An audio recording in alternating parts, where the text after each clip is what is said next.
দর্শনার্থীদের দৃষ্টি আকর্ষণ করছি, আমাদের আর্টিস্টদেরকে একটু প্রবেশ করতে জায়গা করে দিন। হাতের বাম সাইডে দর্শনার্থীদের দৃষ্টি আকর্ষণ করছি, মা বোনদের দৃষ্টি আকর্ষণ করছি, আমাদের আর্টিস্টদেরকে মঞ্চে প্রবেশের একটু জায়গা করে দিন।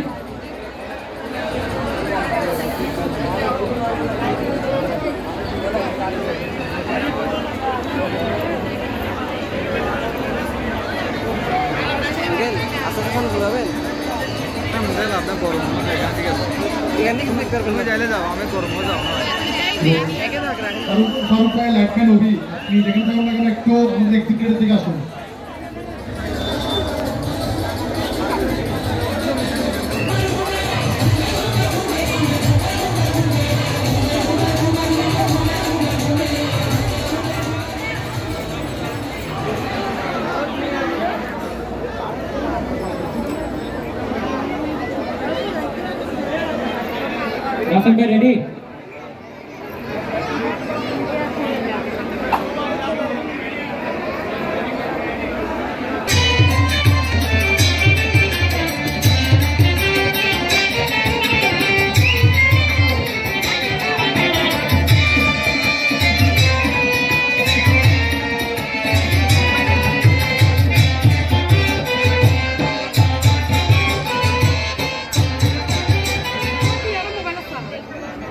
এই জীবন যেন এক অনন্ত রঙ্গমঞ্চ, যেখানে প্রতিটি নিঃশ্বাস এক একটি দৃশ্যের সুযোগ, আর প্রতিটি হৃদস্পন্দন এক একটি সংলাপ।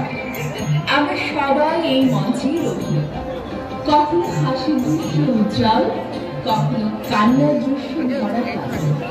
তবুও গভীর রাতের নিস্তব্ধতায় আমরা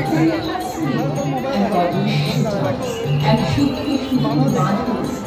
এই জীবনকে সত্যি আমাদের নিজের, নাকি আমরা সেই পুতুল যা নাচের ইশারা কোনো অজানা পরিচালক দেয়? ঈশ্বর, নিয়তি বা সময়, আজ আমাদের জীবনও সেই মঞ্চের মতো। আমরা ভাবি, আমরা সাজি, আমরা নিজের জীবনের গল্প নিজেই লিখছি। আসলে কি তাই?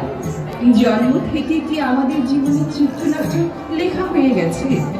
আমরা কি কেবলই সেই চিত্রনাট্যের চরিত্র যারা শুধু অভিনয় করে চলেছে? ঠিক এই ভাবনা থেকেই আমাদের এই বছরের দুর্গাপুজোর থিম রঙ্গমঞ্চ। এই আয়োজন কেবল একটি দর্শন নয়, এটি একটি নীরব প্রতিভা, হারিয়ে যাওয়া লোকশিল্প